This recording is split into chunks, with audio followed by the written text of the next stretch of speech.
Well, hello everyone. Hey, thanks for tuning in. Yeah, there's been some pretty interesting news here going on last little while. And as some of you know, I've been visiting my mother up in Canada, so haven't really been able to make a video, but I got an opportunity here, so I'm going to try to talk about the MoFi situation.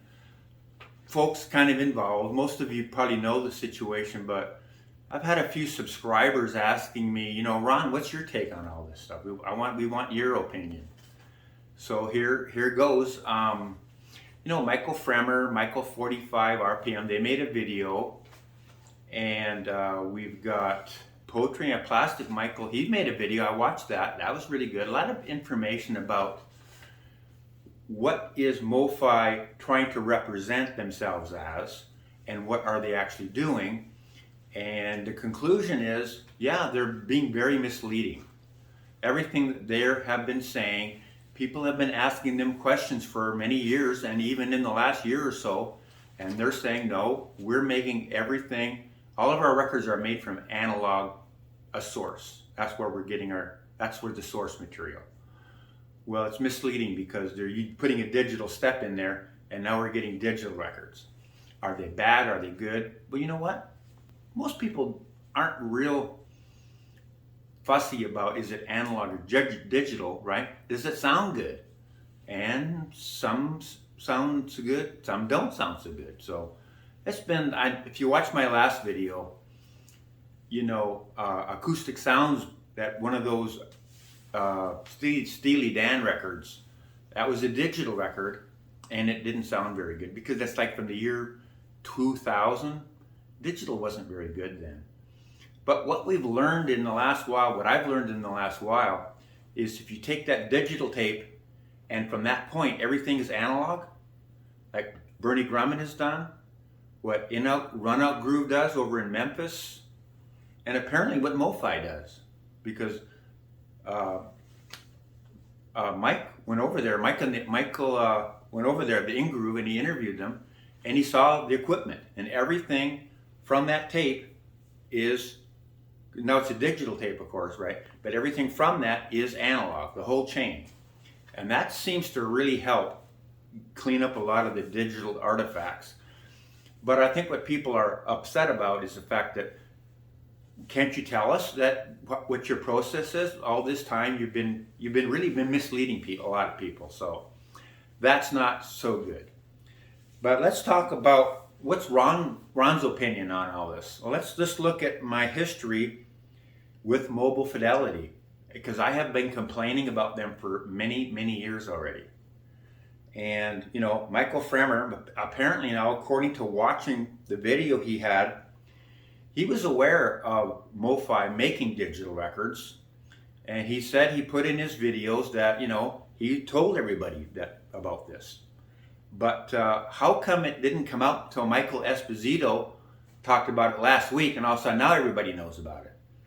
Why didn't we all know about it before when Michael Fremer reported it? No, that's what he said in his video. I don't doubt him. Two of my favorite people, I love Michael Fremer and I love Chad Kasson, because these folks go back to 1990s. They were the champion of records, of the analog record. Everybody was going digital, and they're saying, Michael, Chad, you're all going to lose your shirts on this analog stuff. Get out of it. Digital is the way to go. You can't, the analog's dead. And they said, no. Our ears tell us analog sounds better. And that's what I'm interested in. I'm interested in something that sounds real. I want that breath of life in the music. That digital, something's not quite right with it, and it's not engaging like analog is for me. I don't have that emotional connection to the music. So those two guys are really champions for me for making analog records. Now with MoFi, let's go back to 2008 with Santana. I was at 2008. I was at a stereo equipment show in Jacksonville, Florida. And I happened to have the chance to run into Michael Fremer there, and I did have a little chat with him. Of course, this is kind of pre-YouTube stuff, so we didn't know each other at the time. And but we had a good conversation, enjoyed it. And I also took the occasion, I went up, listened to a lot of different stereo equipment, but early in the morning I went to a room. It had a fantastic stereo, of course, as all the rooms do.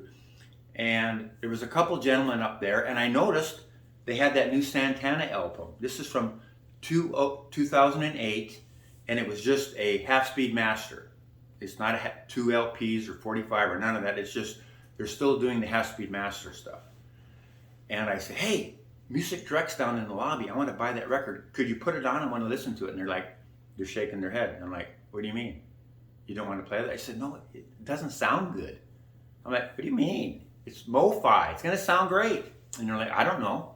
And they're both like, it's not good. I'm like, hang on a minute. There's nobody here. Can you put it on for a second? I want to. And that's all they agreed. And they put it on for a bit. And we listened to it. And I'm like, you're right. I have the Columbia 2i at home. I've had it for years. This is not nearly as good as that. So what's going on with MoFi?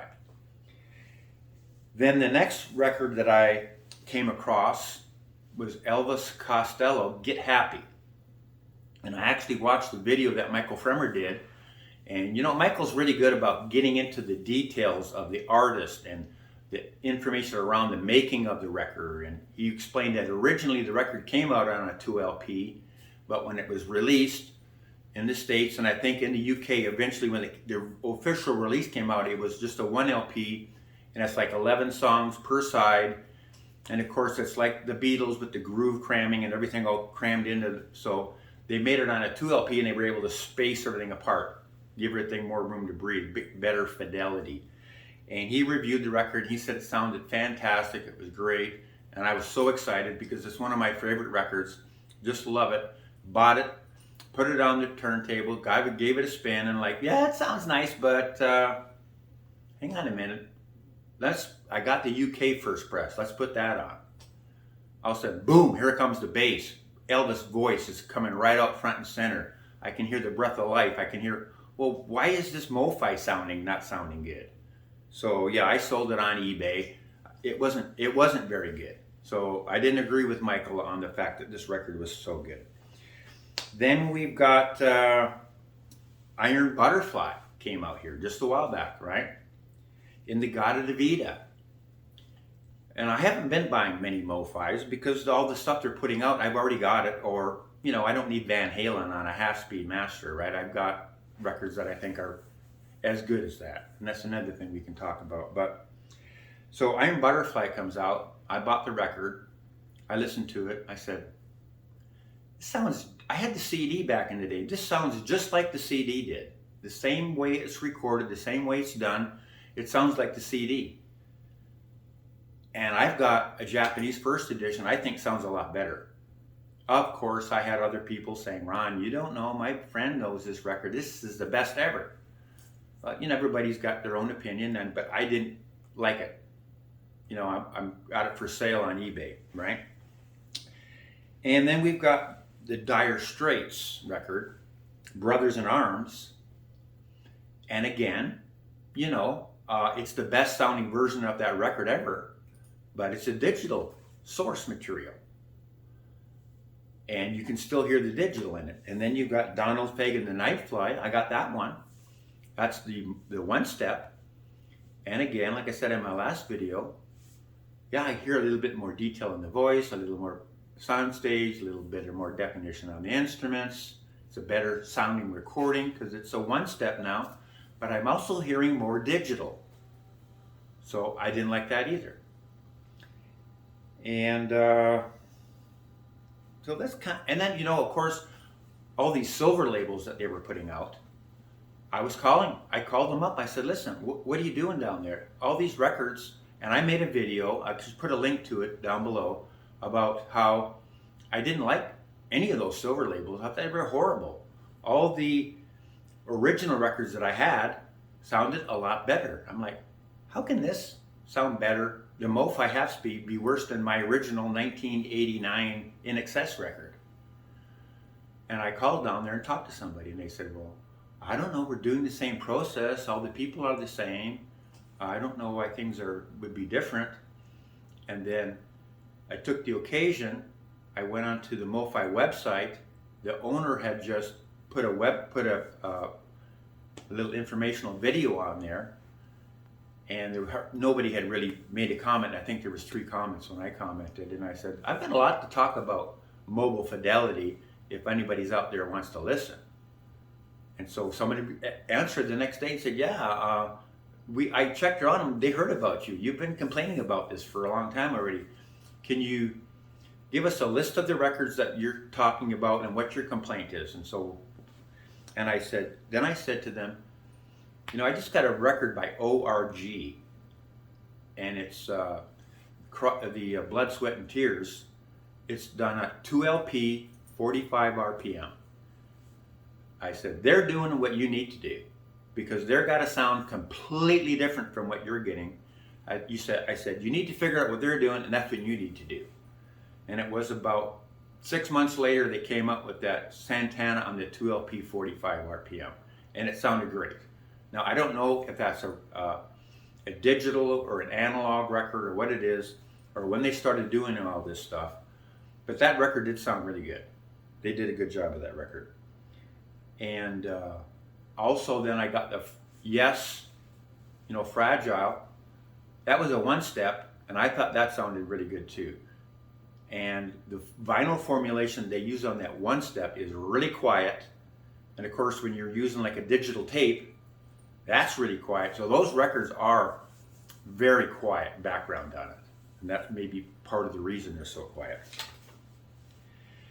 So that's kind of my take on the MoFi. Now, another thing, I just looked at the catalog, what they're coming out with here soon, and it's the Eagles, right?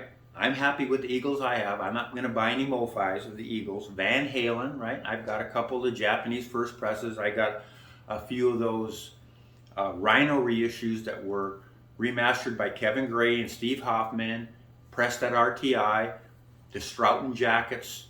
Those are nice, right? Really good stuff. You got Michael Jackson coming out. Yeah, I don't have Michael Jackson records. I don't plan to buy any. Eric Clapton, I've got all the Eric Clapton records I need. I don't need a different one. Elvis Presley, yeah, a lot of people love Elvis Presley. He's not a person that I would buy a MoFi of, right? Then you've got David Crosby, If Only I Could Remember My Name. Now that's a record that's been reissued time and time again. Classic Records reissued that in about 2007. Then Rhino reissued it, again, Kevin Gray, Steve Hoffman, played it and pressed at RTI, went to Stroughton, got the beautiful jackets, better than the Classic Records edition. And I got both of them now. I got the Classic Records edition because you read on all the magazines, Stereophile and such, this sounds glorious, the best ever sounding. So I bought it and I listened to it and I said, it sounds good, but it doesn't, I don't know what they're raving about how great it sounds. Something it just didn't have. When you know what really good sound is, it wasn't quite there for me. So when Rhino reissued it, I took the occasion. It was like $25 or something. Bought it, and wow! Now this is something to talk about. This really sounded good because it's Kevin Gray and Steve Hoffman and RTI and all that stuff. And the people they had over at RTI at the time, the people that plated their records, this guy's the best ever. You know where he works now? Yeah, Analog Productions, right? Because the fellow from Classic Records told Chad, this is the guy you need to get. He is a genius when it comes to all that. He's going to help you over there at Quality Records. So all the records that MoFi's been producing for the last while, there's none of them that I want.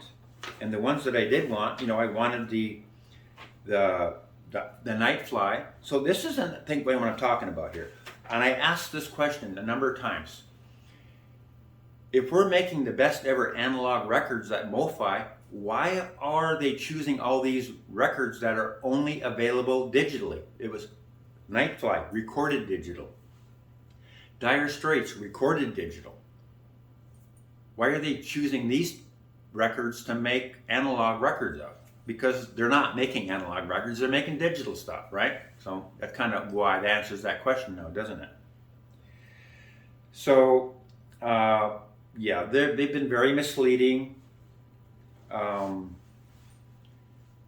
haven't had the occasion to listen to a lot of their recent records, but you know, if they're going to use an all analog chain after the tape, and they can make a record like Run Rock Groove, how it sounds really good, or what Bernie did to the, see, but I talked in my last video when Bernie Grumman remastered, it might have been Chris Bellman over at the Bernie Grumman Mastering, he redid the Night Fly in 2010. Because up until then, the original and some of the other reissues, it had that high end on it, that digital grain in there that it gets fatiguing, and you know, I didn't like that high end in it. I didn't like the way it sounded. But when Chris Bellman remastered it on that all analog chain, it got rid of that stuff I didn't like in the record. It actually had less digital in it than the One Step did. So I said, I'd rather listen to a record that sounds analog than maybe have a little bit more fidelity and have digital artifacts in it that I don't like. So I hope that gives you my take on it. If there's other things that you would like me to give my opinion on about this topic, just, you know, put it in the comments. Let's have a little discussion. I can make another video here shortly, but I just wanted to chime in, say hello to all y'all, and thanks for watching, and bye for now.